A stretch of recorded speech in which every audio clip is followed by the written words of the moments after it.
আসসালামু আলাইকুম, কেমন আছেন সবাই? আশা করছি সবাই খুব ভালো আছেন। আমি আর সাভা তো ভালো আছি। তো ভিডিওর প্রথমেই দেখছেন যে হচ্ছে এটা কি অদ্ভুত পোকা আমি বলতে পারি না। আমাদের কাজের খালা বলল যেটা হচ্ছে গুব্বারা পোকা, মানে উনি আধ্যাত্মিক একজন ব্যক্তি। উনি বলছে এই পোকাটাকে যদি আমি ফেলে দেই বা কোনো আঘাত করি তাহলে ওনাকে অভিশাপ দিবে। তো যাই হোক, আমি আর সেই ভয়ে আর এখানে থাইটা ওপেন করিনি। তো আমি নাস্তা করতে বসলাম আর এই দুষ্টু বাচ্চাটাকে বললাম যে তুমি একটু খাও। তো সে ডান্স করছে কিন্তু সে খাবে না।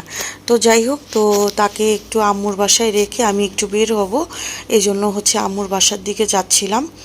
তো আমি তাকে জিজ্ঞেস করেছি তুমি কি আমার সাথে যাবে নাকি আমের বাসায় থাকবে। তো সে আমাকে বলল যে আমি আমের বাসায় থাকবো, যেহেতু মুয়াজ আছে আমি ওখানে হচ্ছে খেলাধুলা করব। তো তাকে আম্মুর বাসায় দিয়ে আমি বের হলাম। তো একটু বাইরে কাজ ছিল, বাইরে কাজ সারবো, এই জন্য হচ্ছে অনেকটা সময় বাইরে থাকতে হবে। এই জন্যই হচ্ছে সাবাতকে আম্মুর বাসায় রেখে যাওয়া। আর সে তো খুব এনজয় করেছে। তো বাইরে আমি হালকা পাতলা কিছু খেয়েছি। তো এই যে পাশ দিয়ে যাচ্ছিলাম আর এখানে দেখলাম হরেক রকমের কুকারিজ আইটেম আছে। এগুলো দেখে এত ভালো লাগলো, এত সুন্দর লাগে আমার কাছে এগুলো দেখতে। তো তারপরে হচ্ছে ফেরার পথে একটু জুস খেয়ে নিলাম। খুবই গরম পড়েছিল আজকে, যদিও সকালে একটু বৃষ্টি হয়েছে কিন্তু এরপরে গরমের মাত্রা বেড়ে গেছে।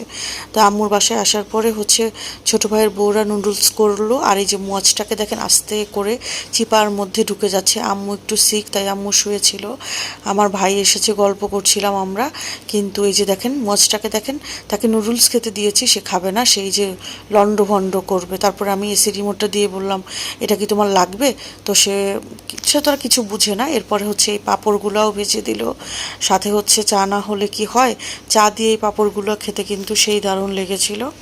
তো আম্মুর বাসায় গেলে খুব আরামায়েশে আসলে থাকা যায়, মায়ের বাসা মানেই হচ্ছে আরামায়েশ। এরপরে হচ্ছে রাতের খাবার খেতে বসে গেলাম। এটা হচ্ছে কচু শাক আর হচ্ছে চিংড়ি মাছ দিয়ে করেছিল।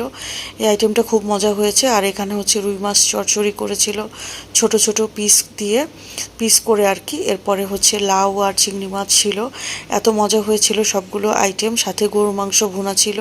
আম্মু প্রতিটা আইটেমে কখনো যদি আলু দেয় একদমই অল্প দেয়, খেতে কিন্তু দারুণ লাগে। এরপরে আমরা বাসায় চলে আসলাম। দেখেন অবস্থা কি করছে। আমি যখন বেরোয়েছিলাম তাকে আম্মুর বাসায় দিয়ে এরপরে হচ্ছে আসার সময়, মানে আম্মুর বাসায় যাওয়ার সময় তার জন্য কিন্ডার জয় এনে আমি ব্যাগে লুকিয়ে রেখেছিলাম। এখন অবস্থা দেখেন, সে কিন্ডার জয় পেয়ে কি মহা খুশি হয়েছে। কেমন এখন বলছে এখনই সে খেয়ে ফেলবে। আমাকে বলছে আমাকে একটা চকলেটস দিবা। তাই আমি বললাম যে না, কোনো চকলেট এখন পাওয়া যাবে না, কারণ হচ্ছে এখন রাত হয়ে গেছে। পরে শেষমেশ ভাবলাম যে কিন্ডার জয় খাওয়ারই ধান্দা ফিকির, যাক খেয়ে ফেলো কিন্ডার জয়, কি আর করা। তা দুষ্ট একটা বাবু হইছো। আর এগুলো কি গিফট পাইছে আল্লাহই জানে। ডাইনোসর নিজেই বানিয়েছে, ঠিক আছে। ডাইনোসর দেখতেছো না। আচ্ছা শোনো, সবাইকে আজকের মতো বাই বাই বলে দাও। Good bye.